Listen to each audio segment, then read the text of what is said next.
special event and the Department of English, Frederick, and Writing's 2006-2007 reading series. A couple things before we start. If you have a cell phone, could you make sure that it's turned off? Also, following the reading, Professor Z would be happy to take any questions that you might have, and then we will have books for sale up front, including his Archipelago, The Red Shifting Web, and Kipu. We also had the very first advanced copies of Deep Travel, Contemporary American Poets Abroad, published by our own, Rome's own New Literary Press, Ninebar, an anthology to which Professor Z contributed. He'd be happy, of course, to sign any or all of these books for you. I'm deeply honored now to introduce to you Arthur Z. Arthur Z is the author of 8 books of poetry, including his most recent, Kipu, as well as The Silk Dragon, translations from the Chinese, all from Copper Canyon Press. He is a professor emeritus at the Institute of American Indian Arts, where he directed and created the creative writing program, and is the first poet laureate of Santa Fe.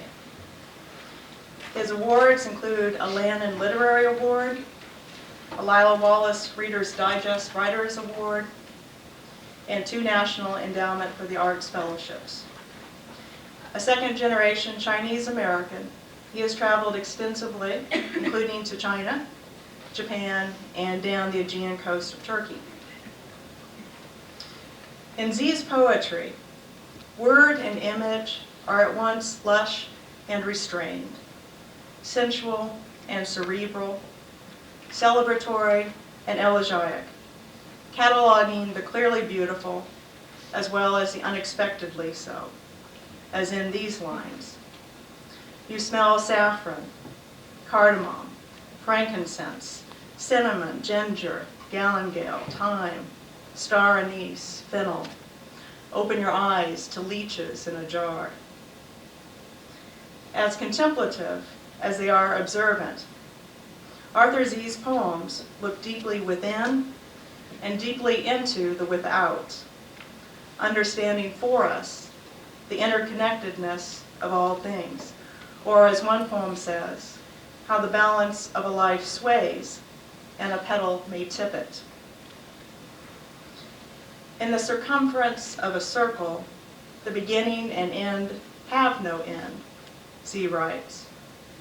But what these poems relish most is the glint of the momentary, the transient moment which at once holds the aroma of seared scallops on a bamboo skewer, the ashes of the woman who savored them scattered on waves. The paradox is what expires is what persists. The moon has no permanent dark side, Z writes. The living expire into smoke, while the dead inflame the minds of the living. And while, as he writes, these synapsed words are not the things themselves, but sizzling, point the way. Once you begin, the branching is endless. Z's poetry, some of the most intelligent and empathetic of our time, by pointing us to a luminous experience of world, also points our way to our most mindful selves. Please welcome Arthur Z.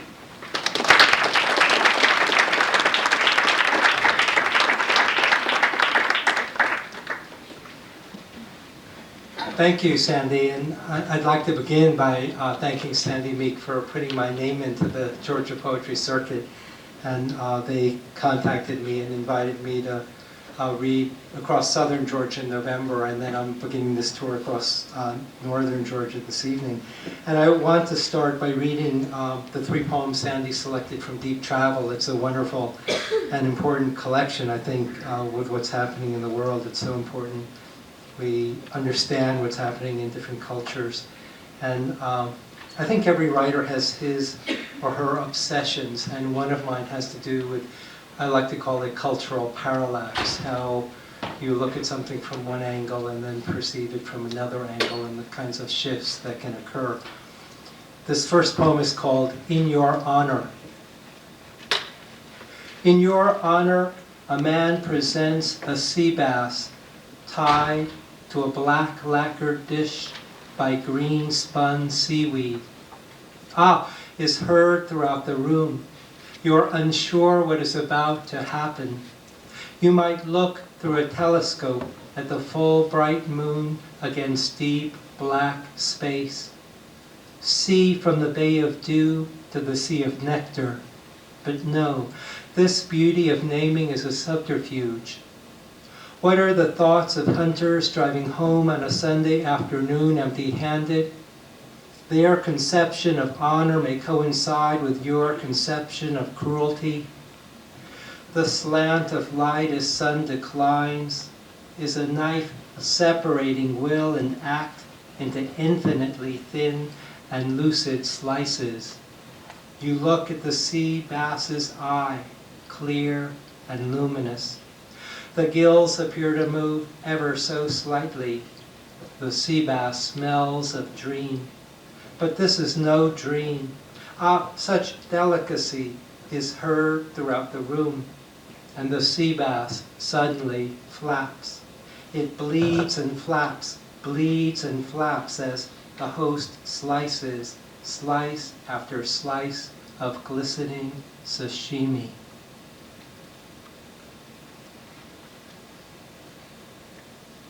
This next poem is also set in Japan, and it's called The Flower Path. I like secrets to poems that reveal themselves over time. If you have ever seen kabuki theater, Japanese classic drama, there's an entrance ramp where actors enter and exit, and it's called the Hanamichi, which is the flower path. And in its Buddhist sense, it's the way of transience.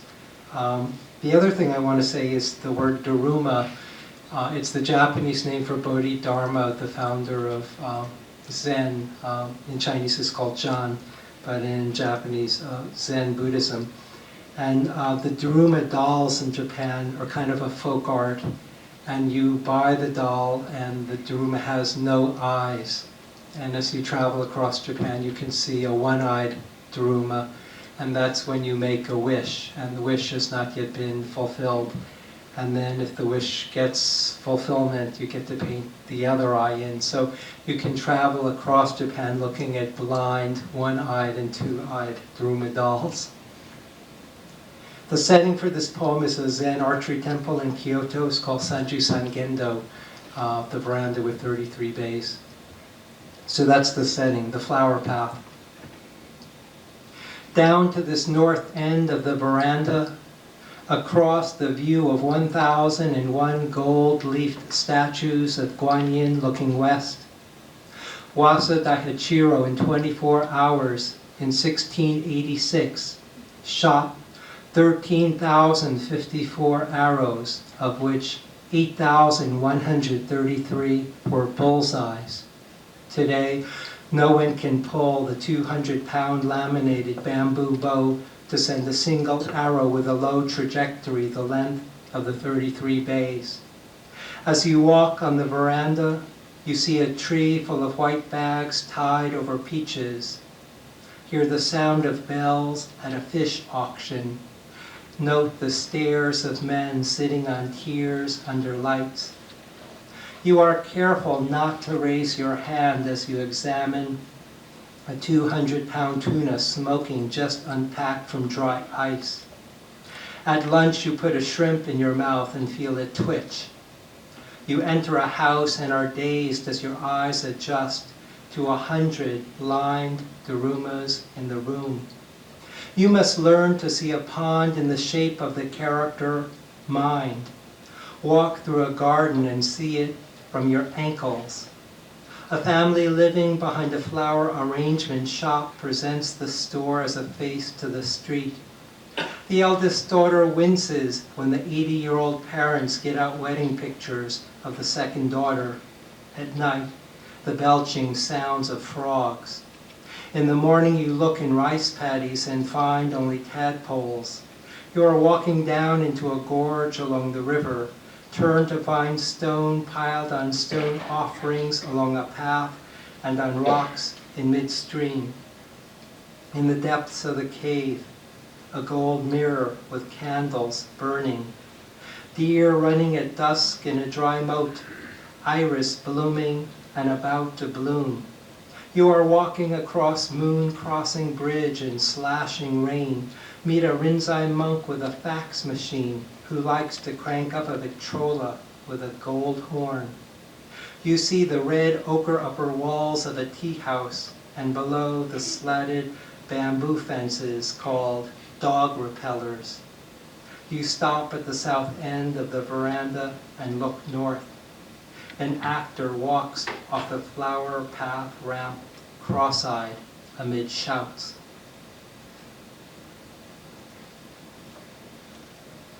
And this last poem from the anthology, The Negative, was inspired by my first trip to China. I was born in New York City. My mother and father were immigrants from Beijing.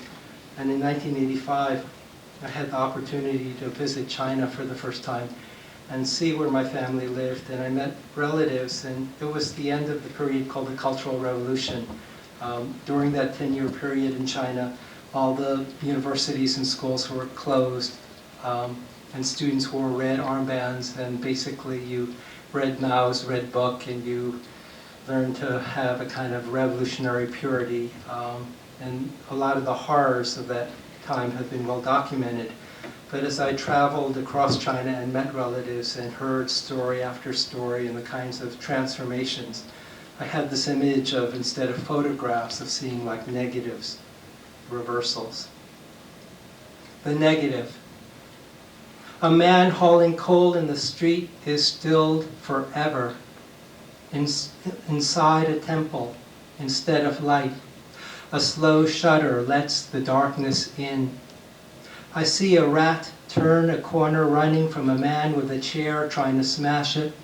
See people sleeping at midnight in a Wuhan street on bamboo beds.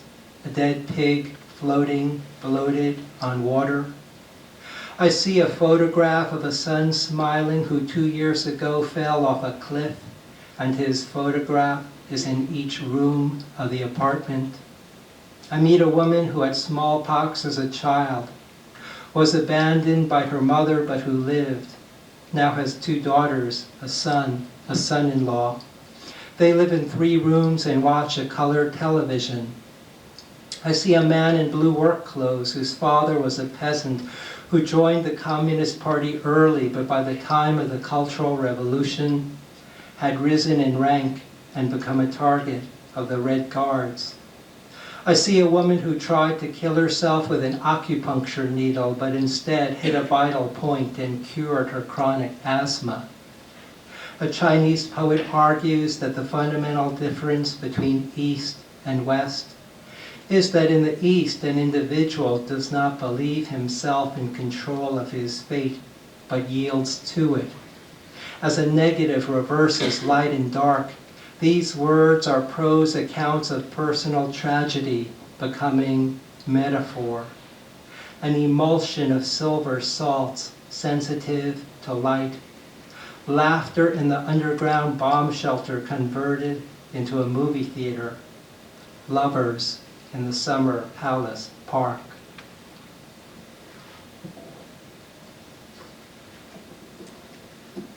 I'm going to move to a sequence, a set of 7 poems, and it's called The String Diamond. And the impulse, the sort of underlying structure, has to do with an ancient Chinese board game, which in Chinese is called Wei Qi, and in Japanese is, you may know it by the name of Go. And there are 2 players, and you use black and white stones. There are 19 crisscrossed lines on a flat board.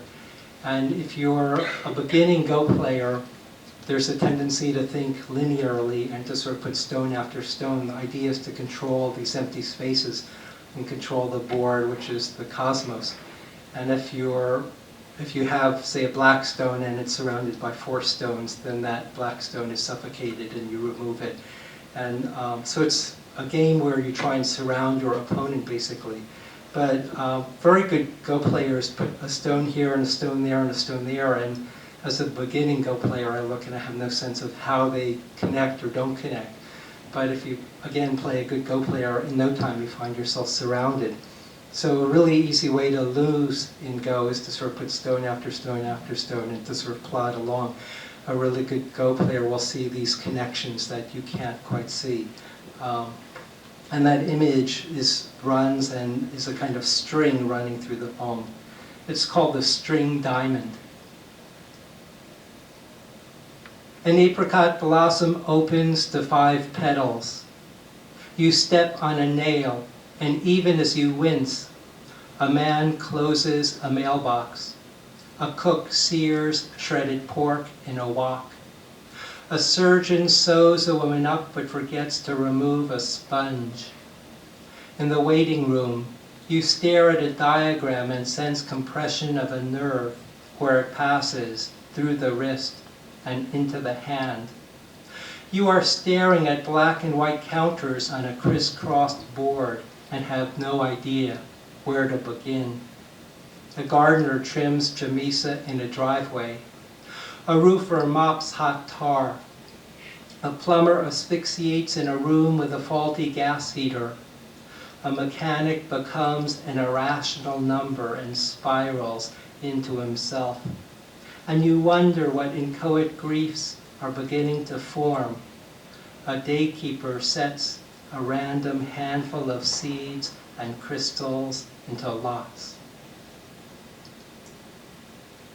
Pin a morning cloak to a board and observe brown in the wings spreading out to a series of blue circles along a cream-yellow outer band. A retired oceanographer remembers his father acted as a double agent during the Japanese occupation. But the Kuomintang general who promised a pardon was assassinated.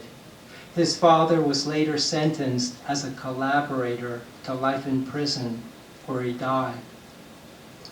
Drinking snake blood and eating deer antler is no guarantee the mind will deepen and glow.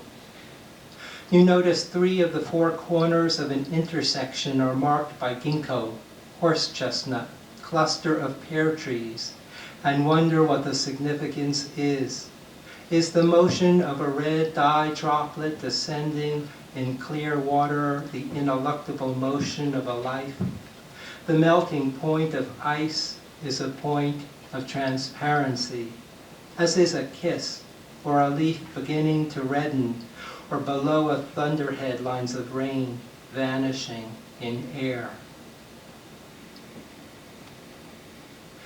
Deltoid spurge, red wolf, ocelot, green blossom pearly mussel, razorback sucker, wireweed, blunt-nosed leopard lizard, mat-forming quillwort, long-spurred mint, kern mallow, choused swallowtail, pygmy madtom, relict trillium, tan riffle shell, humpback chub, large flowered skullcap, black-laced cactus, tidewater goby, slender-horned spineflower, century milk vetch, tulatoma snail, rice rat, blowout penstemon, rough pigtoe, marsh sandwort, snakeroot, scrub plum, blue mask darter, crested honey creeper, rough leaf, loosestrife. In the mind, an emotion dissolves into a hue. There's the violet haze when a teen drinks a pint of paint thinner, the incarnadine when by accident you draw a piece of Xerox paper across your palm and slit open your skin. The yellow when you hear they have dug up a 4,000-year-old corpse in the Taklamakan desert. The scarlet when you struggle to decipher a series of glyphs which appear to represent sunlight dropping to earth at equinoctial noon. There's the azure when the acupuncturist son of a rabbi extols the virtues of lentils. The brown when you hear a man iced in the Alps for 4,000 years carry dried polypores on a string. The green when ravens cry from the tops of swaying spruces. The first leaves on an apricot, a new moon, a woman in a wheelchair smoking in a patio, a CAT scan of a brain. These are the beginnings of strings. The pattern of black and white stones never repeats. Each loss is particular. A gold ginkgo leaf lying on the sidewalk, the room where a girl sobs. A man returns to China, invites an old friend to dinner, and later hears his friend felt he missed the moment he was asked a favor and was humiliated. He tells others never to see this person from America. He's cunning, ruthless. The struggle to sense a nuance of emotion resembles a chrysalis hanging from a twig. The upstairs bedroom, filling with the aroma of lilies, becomes a breathing diamond. Can a chrysalis pump milkweed toxins into wings in the mind? What never repeats or repeats endlessly? Dropping circles of gold paper before he dies onto Piazza San Marco. Pulling a U-turn and throwing the finger. A giant puffball filling the car with the smell of almonds. A daykeeper pronounces the day net. Slits a wrist, writes the character's revolt in blood on a white t-shirt. A dead bumblebee in the greenhouse. The flaring tail of a comet, desiccated vineyard, tsunami. A 10-dimensional form of go. Slicing abalone on the counter, sea urchins piled in a styrofoam box. Honeydew seeds germinating in darkness. A hummingbird alights on a lilac branch and stills the mind. A million monarchs may die in a frost. I follow the wave of blooming in the yard, from iris to wild rose to dianthus to poppy to lobelia to hollyhock. You may find a wave in a black-headed grosbeak singing from a cottonwood, or in listening to a cricket at dusk. I inhale the smell of your hair and see the cloud of ink a cuttlefish releases in water. You may find a wave in a smoked and flattened pig's head at a Chengdu market, or in the diamond pulse of a butterfly. I may find it pulling yarn out of an indigo vat for the 20th time, watching the yarn turn dark, darker in air. I find it with my hand along the curve of your waist, sensing in slow seconds the tilt of the Milky Way.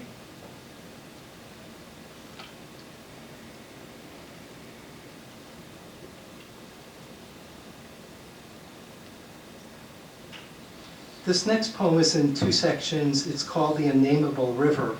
And I think every writer gets to a certain point, you get to a certain verge where you feel like words can only do so much. And beyond that, there's the unsayable, the unnameable. I like to think of Beckett, and I also like to think of the Lao Tzu. In the Lao Tzu, in the Tao Te Ching, the passage says, "Those who speak do not know, those who know do not speak." So what do you do then? How do you use words?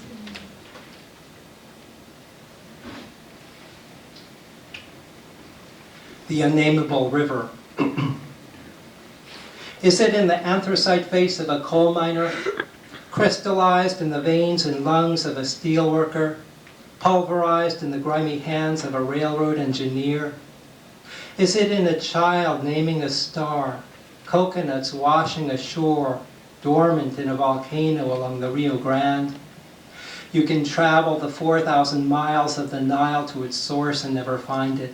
You can climb the 5 highest peaks of the Himalayas and never recognize it. You can gaze through the largest telescope and never see it. But it's in the capillaries of your lungs. It's in the space as you slice open a lemon. It's in a corpse burning on the Ganges, in rain splashing on banana leaves. Perhaps you have to know you are about to die to hunger for it. Perhaps you have to go alone into the jungle armed with a spear to truly see it. Perhaps you have to have pneumonia to sense its crush. but it's also in the scissor hands of a clock. It's in the precessing motion of a top when a torque makes the axis of rotation describe a cone, and the cone spinning on a point gathers past, present, future. In a crude theory of perception, the apple you see is supposed to be a copy of the actual apple. But who can step out of his body to compare the two? Who can step out of his life and feel the Milky Way flow out of his hands? An unpicked apple dies on a branch. That is all we know of it. It turns black and hard, a corpse on the Ganges. Then go ahead and map out 3,000 miles of the Yangtze. Walk each inch, feel it surge and flow as you feel the surge and flow in your own body. And the spinning cone of a precessing top is a form of existence that gathers and spins death and life into one. It is in the duration of words, but beyond words. River, river, river, river, river. The coal miner may not know he has it. The steel worker may not know he has it. The railroad engineer may not know he has it, but it is there. It is in the smell of an avocado blossom and in the true passion of a kiss.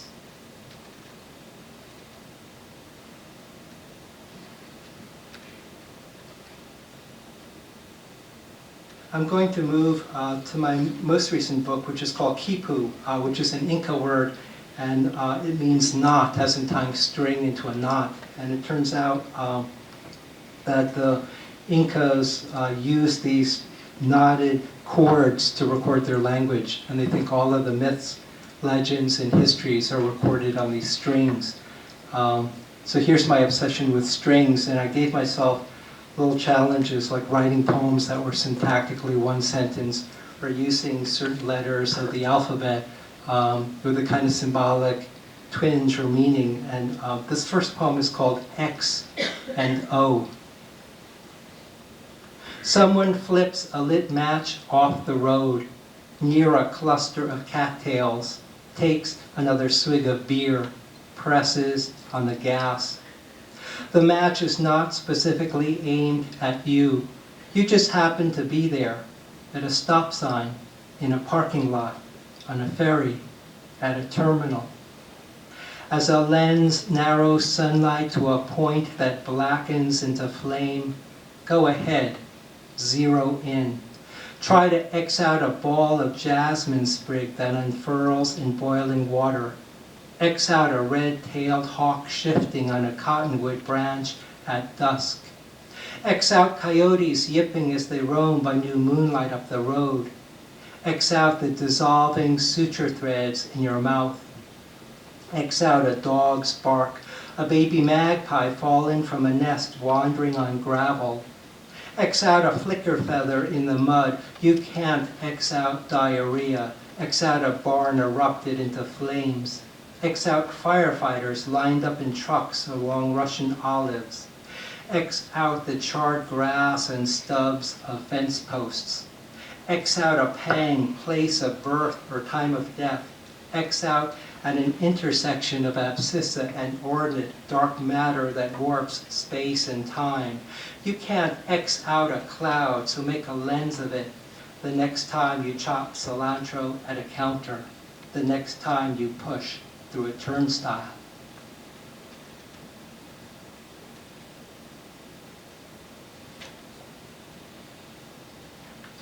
I'm going to read a short and then a long sequence. And this short piece is called syzygy, which is a term from astronomy when three astronomical bodies align, like in an eclipse with the sun, moon, and earth. That's a syzygy. Syzygy. I notice headlights out the living room window, then catch the bass in a pickup as it drives by. I am shocked to learn that doctors collected the urine of menopausal nuns in Italy to extract gonadotropins. And is that what one draws in infinitesimal dose out of a vial? I remember a steel wool splinter in my finger and how difficult it was to discern, extract under a magnifying glass. yet blue mold, apple dropping from branch. It is hard to see up close when at the periphery the unexpected easily catches the eye. Last Thursday night we looked through binoculars at the full moon, watched it darken and darken until eclipsed. It glowed, Paris red. By firelight we glowed. My fingertips flared when I rubbed your shoulders, softly bit your ear. The mind is a tuning fork that we strike and struck. In the syzygy of a moment we find the skewed, tangled passions of a day begin to straighten, align, hum.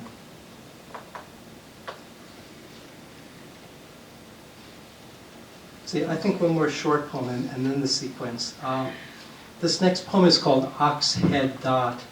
I don't know if any of you have studied Asian calligraphy, but instead of the 26 letters of the alphabet, there are 214 radicals or root elements to the language in Chinese, and the character and radical number 1 is just a line left to right, and it's the number 1. And then they get progressively more complex and intricate. Ox head dot, wasp waist, mouse tail, bamboo section, water caltrop, broken branch, stork leg, a pole for carrying fuel. These are the 8 defects when a beginning calligrapher has no bone to a stroke. I have no names for what can go wrong. Peeling carrots, a woman collapses when a tumor in her kidney ruptures. Bronze slivers from a gimbal nut jam the horizontal stabilizer to a jet, make it plunge into the Pacific Ocean. Hyena! A man shouts into the darkness and slams shut the door. Stunned, I hear a scratching, know that I must fumble, blunder, mistake, fail, yet sometimes in the darkest space is a white fleck, ox head dot. And when I pass through, it's a spurt of match into flame, glowing moths loosed into air, air rippling, roiling the surface of the world.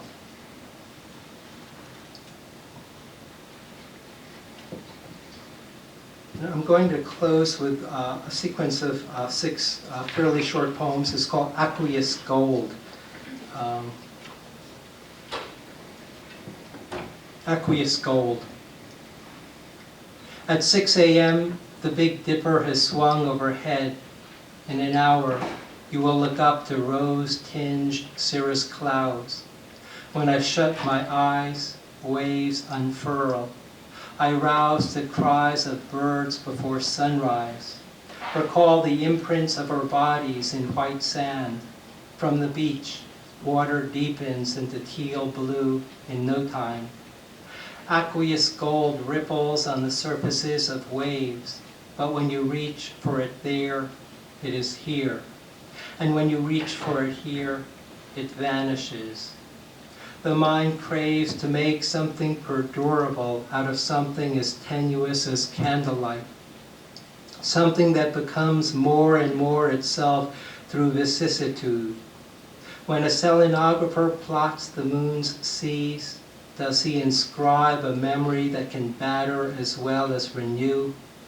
We kindle into flame a firelight by which we incandesce more and more of ourselves. Inscribed in the motion of birth and death, we poise, savor the resistance to move too soon. In the impoverishment of memory, you listen to a cricket crawl in a pipe below the sink, but cannot see it, finger a cracked vase, yet treasure its sliver of death. When you reach out to touch a woman on her deathbed, the flush of her skin is no longer a surprise. Eyes closed, absorbing oxygen through a tube, she will never hate, love, sing, connive, speak, stir again. In a barrio apartment, you pull on a light. Cockroaches flick their forelegs and snap flat their forewings. You listen to the drone of a refrigerator, drips, from faucets. In a Ketchikan bar, a man trembles and recounts how a bear swiped his right eye, how the eye ran like raw egg, though you surmise he moves from bar to repeat his pain. You step out into drizzle. The snow line has dropped to 80 feet above the docks. Thoughts inch through memory the way maggots inch through a sep. A candle undulates on the mantle. At the end of winter, water in the pond is clear with twig and leaf debris clumped at the bottom. They yearn for an instant that clears the mind. In the warm yellow light at their fingertips, they sense what dies is cast into the molten form of the moment, as prayers are tossed into the molten cast of a bell. Yellow this sun, wet, shudder, shriek, torque, be. Though a potter can remove with tongs a molten bowl out of a kiln, plunge it into water, they have nothing but a snake of words to prove this moment when a chrysanthemum unfolds in steaming broth in a black bowl.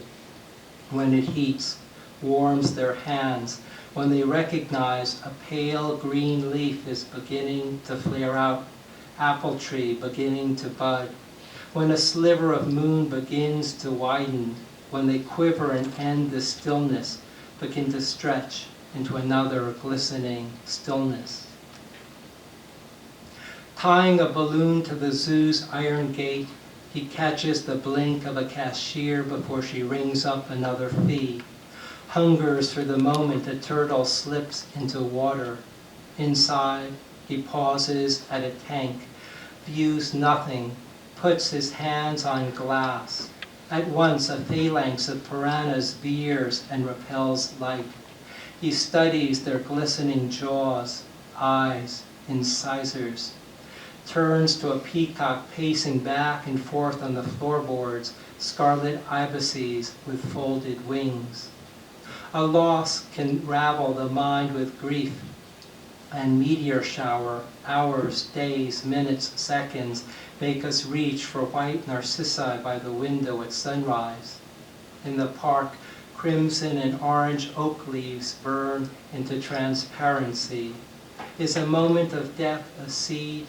A friend once ignited fireworks over a dry lake to tremble what expires and what persists. Streaming red gossamers, yellow showers, violet chrysanthemums arcing into gold, into black air. Bending to tie a shoelace, he confronts pocked craters in the irregular asphalt. In a few minutes, the sky lightens so that branches of the willow flare to the very twig. The hiss when a molten bowl is plunged into water is also the hiss when you ladle water onto rocks in the sauna. It is not in the hoofprints of zebras or in the shadows of oryxes, but in the scent of a lynx by a goose pen. The warmth and aroma of wax in this flickering room is not to be inscribed on papyrus wrapped around a corpse, nor is it currency to be burned into the next fearless world. It is when we true ourselves to the consequence that we find the yellow lightning of our kiss. Though we sit inscribed in a circle, we twist and smell a wild fennel stalk in our hands. Moose calves with dangling wet umbilical cords struggle to keep up with their long-legged, fast-moving mothers. Ascending a series of wooden steps, we gaze down, and as large, multicolored koi leisurely swim in the pool below, one koi flaps and shivers gold flecks onto the surface. Clusters of wild irises shrivel in the field. He tries to slide the ring off his mother's finger, but rigor mortis has set in. He soaps her finger, swivels the ring, yanks it off. I catch the motion with which a man tosses water from a brush onto a setting cement curb, while another trowels the cement to an olive shine. We did not notice when rain stopped striking the skylight. I glance up at a crack that runs through the glass. Yum, a 20-year-old exclaims, pours milk onto cornflakes, snot smeared across his face, while the stepmother convulses, breaks into sobs. We place hoops around peonies so that growing buds will not bend stalks to the ground. I search for swaying lines of ants, but nothing is there. I survey irregular white trunks of aspens, but nothing is there.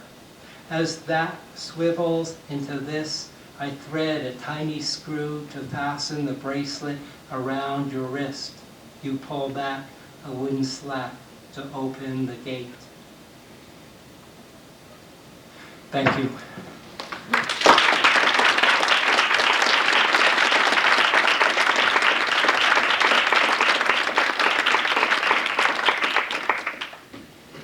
Does anyone have any questions? I'm happy to take a few if anyone does.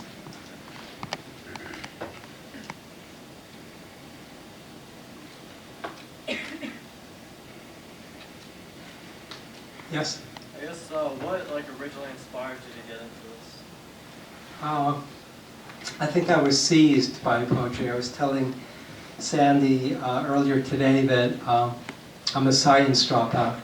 I grew up in New York City, and my father was a chemical engineer. He went to MIT from China, and like a lot of Asian Americans, I was pressured to do something safe and professional, be a doctor, a lawyer, a scientist. So poet was not on the horizon. And in high school, I was good in math and science, and I had no idea what I wanted to do. And I applied to, and I was accepted at MIT. And I went there as a freshman in 1968, and I hated it. I found myself writing day and night. And I knew I was probably writing really bad poems, but I was really excited, and I also felt really blessed, like this is what I really want to do. I might be good at math and science, but that was something from the outside sort of being imposed on me, and the writing was sparked somehow from within. So I loved discovering what words and language could do, and I found myself writing day and night. And about a year later, a well-known poet, Denise Levertov, came to MIT from Berkeley. And she taught a combined MIT and Harvard class, and I worked with her. And every third sentence was basically, at Berkeley, this is happening, at Berkeley, that's happening. And after my third semester at Christmas, my sophomore year, I went home and I told my parents, guess what, I'm going to leave MIT and hitchhike 3,000 miles west. I'd never been west of Pennsylvania. And I was going to transfer to UC Berkeley, and they thought I'd just gone crazy or something. But I had to sort of carve my own path, and when I was at Berkeley, I found a poet who believed in me, Josephine Miles, and she let me create my own major in poetry. So I studied ancient Chinese so that I could read the classics in the original and not depend on a translation, and I could see what was happening. It was kind of my apprenticeship. I did translations as a way of learning a kind of craft. And I basically just wrote day and night, and I published my first book when I was 21, and I just kept going. Anyone else? Yes? You had mentioned about your translations. How does the process of translation, how has that affected your poetry that you write, or the poetry you write affected your translations? I think different poets and different writers would respond differently, but as I said, I turned consciously to translation as a way to learn my craft as a writer. I was disappointed by reading a lot of translations in English of Li Bai, Du Fu, Wang Wei, the three great Tang Dynasty poets. And I thought, gee, I'm Chinese, I speak some Chinese. I should learn to be able to read these. I want to be interesting to try and translate them to sort of, on the one hand, better understand what was happening in the original, but also to see how I could bring them across sort of place and time into English. And so on the one hand, I turned to translation to consciously sort of learn from great poets. And then over time, I found that when I finished a book of my own poetry and didn't quite know what to do next, it was an interesting moment to then work with poets from another time period and see what they had done and think about what I could do next. So I confess that I approached translation from a selfish point of view. As a writer, I saw it as food, as sustenance. I wanted to draw on. And in particular, Winnie Daw, a 20th century poet who was assassinated in 1946, he got up at a political rally in 1946 in China, and he denounced the Kuomintang regime, and he was machine gunned to death later that day. He's, I think, one of the great poets of 20th century China. I turned to his work in the 1980s, about 10 years after I did my first set of translations. And I loved how he took the ancient Chinese poems and he subverted them, because China in the 1920s was really messy. You know, all of the European powers were there, the Japanese were there. It was a nightmare of a situation. And Winnie Daw, as a poet, was classically trained, and he took all these lovely images from ancient China, peach blossoms, springs, things like that, and he subverted them and he transformed them. His famous poem, Dead Water, talks about malarial mosquitoes coming and dropping their eggs and spawning this generation of, you know, it's not the lovely, beautiful classic pond anymore. And I learned so much translating Winnie Daw because, in a way, when he started to break apart the tradition, it helped me find my own voice as a poet, where I felt like, yes, I modeled myself on these ancient Chinese poems. At first I wanted to write short poems in 18, 20, 25 lines, sort of classically elegant. And then I began to think, I want more of the world in there. Why not have somebody shout hyena and not know exactly what's going on? Or why not put more mystery into the poem? Why not have people cursing? Or that catalog that I read to you, deltoid, spurge, red wolf, ocelot. The thing that's unnamed is these are all endangered species vanishing off the face of the earth. They'll be gone within 50 years. And I thought, why not use everything in the world and in language? And so it sort of opened things up and allowed me to work longer and work in lots of more jagged shapes and change diction and use different vocabularies. And I attribute a lot of that to working with Winnie Daw, to see how he started to write really long poems, how he put the sort of ugly and the messy into the poem as well. So translation was very, very important to me in terms of my own evolution. Last question, okay. You mentioned Josephine Miles, who's done a number of quantitative studies of grammar of poetry over the ages, and I'm wondering to what extent her quantitative studies affected your own poetry, to what extent she made you conscious of the nouns and adjectives that you were using. She made me very conscious, and I was very fortunate in the sense that classes at Berkeley are enormous, and I remember stepping into the poetry workshop and there were 55 students, and I thought, God, this is going to be really difficult. And I went up to Josephine after class early on and I said, you know, I don't know that this is going to work out. We'll maybe see 2 poems by each student for the semester. And she somehow believed in me.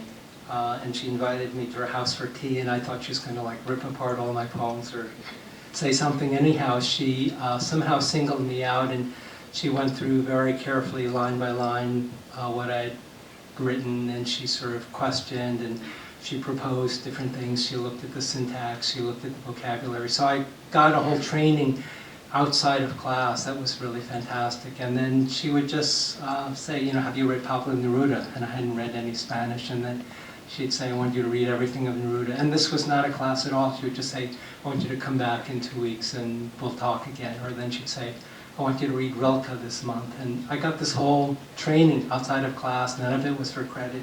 She was amazingly busy. She was a university professor. But she somehow believed in me. She told me, Wendy Arthur, if you want to take Swahili and political science, that's fine. Somehow I believe you're going to be a poet someday.